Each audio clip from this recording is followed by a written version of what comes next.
Hey, what's up, everybody? This is Kevin Slice on another segment of My Mind Monday. And on today's segment of My Mind Mondays, what I just want to talk about is, unfortunately, I know we have all seen the events that had transpired last week at UVA when, unfortunately, three UVA football players lost their life due to gun violence. Now, initially, I know some people want to know why. I have covered videos on my thoughts on gun violence and things like that, and why I didn't do it initially. But the reason why I didn't want to do it right at that time period is because I wanted to hear the events that transpired and what was going inside the shooter head. Because normally, what I've noticed is in situations, particularly in mass shootings or any type of shooting that's occurring, particularly on a college campus of that magnitude, that it's normally something bigger than that. It has something to do with mental health, and I wanted to just listen to the story. So I know these past few days I've been doing a little bit of research, and so before I tap into it, R.I.P. to the UVA football players that lost their lives, unfortunately. R.I.P. to Devin Chandler, Lavel Davis Jr. and Deshaun Perry, my bad.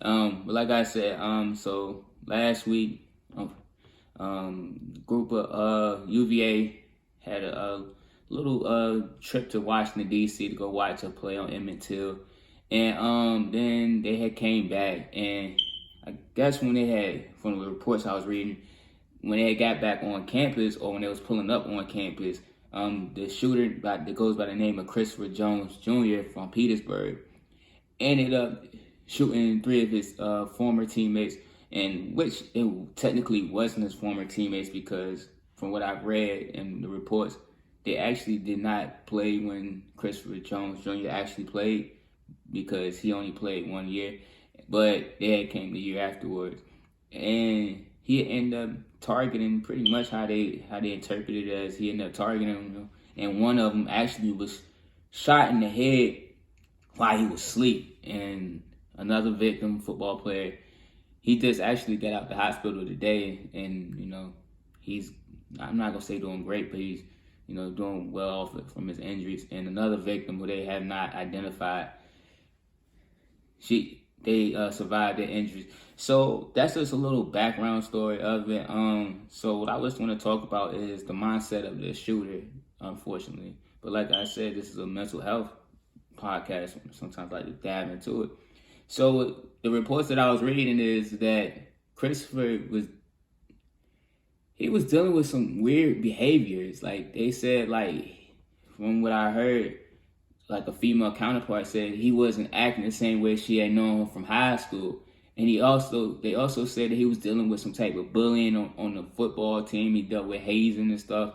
And he was just part of these events that I feel like myself personally that led him down this road. Like my grandfather said, this man about to graduate in a few months from college.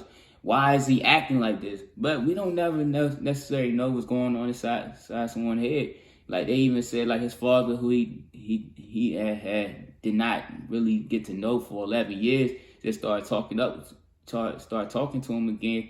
They said he was telling his dad he not right and things are not going right, and he was suck it up, and you only got a few more months and then you be out of there. But in reality, we don't know what path we don't know what someone else going through, and I just feel like this gonna sound crazy. That's why I probably won't tag too many people, but I actually have sympathy for the dude, because we don't know what the events was transpiring. And yes, I had talked to my father, and he was just don't they have guidance counselors and therapists there? Yeah, they do, but do we all know those resources, or every therapist relationship meant for you? Some of them can't connect with you the way that you need to. And maybe that was another issue. He just didn't have that connection there at UVA. He's sorry to say this, I don't know the demographics of the UVA student body, but I'm pretty sure it's not highly African American. So I know that's already another thing you're feeling uncomfortable about when you live in a city like Petersburg, where it's more African Americans and it's a highly populated African Americans.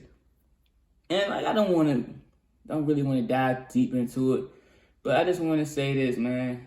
Gun violence is not always the route to go, but we gotta also understand this. You don't never know when somebody's having a bad day. And it's not your duty to make sure someone have a good day, but you never know when someone is going to eventually snap. And I know I had told the kids that play for me, like, sometimes you got to take it easy on your teammate because you don't never know what's going inside their head.